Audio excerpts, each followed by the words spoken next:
Well, I think it's evolved. It's interesting now that you're asking that question. The relationship to it has evolved in a very interesting way.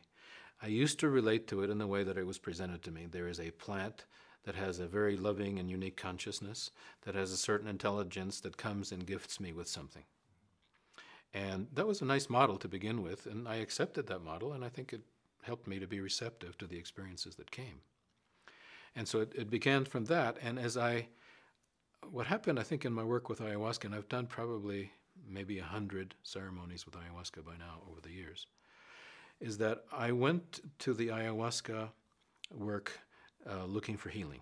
And I really needed a lot of personal healing. I had some difficult things happen to me in my life. And I really dedicated, I think, the first 15 years or so of my work with ayahuasca to working on my own personal healing, emotional healing mostly, but some physical healing as well.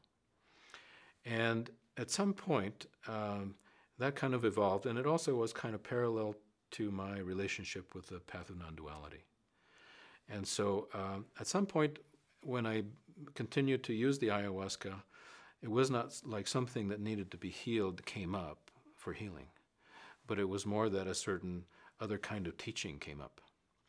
And it was as if the ayahuasca was showing me that the teachings of non-duality were more than ideas and concepts. So I would absorb the teachings of non-duality, and then I would have an ayahuasca experience which would experientially demonstrate to me that these teachings were implicit realities rather than just interesting ideas that had some compelling quality about them. And so that's kind of where the relationship is now. I would say I would call it a teacher, not because my sense is that the teaching comes from the plant, but that the plant opens me up to the teaching of the truth that's there. And that's how I relate to it now, and it's a really nice relationship. And it's really very valuable to me. The last few times that I've done that work, in the last 4 or 5 years, it's really come in like that. It's been this sense of kind of looking into and directly experiencing some fundamental truths about consciousness that, of course, I'm very interested in, that are brought to life. That's, I think I would say it. They come alive. And so these ideas that are interesting concepts become direct, implicit experiential truths with the ayahuasca.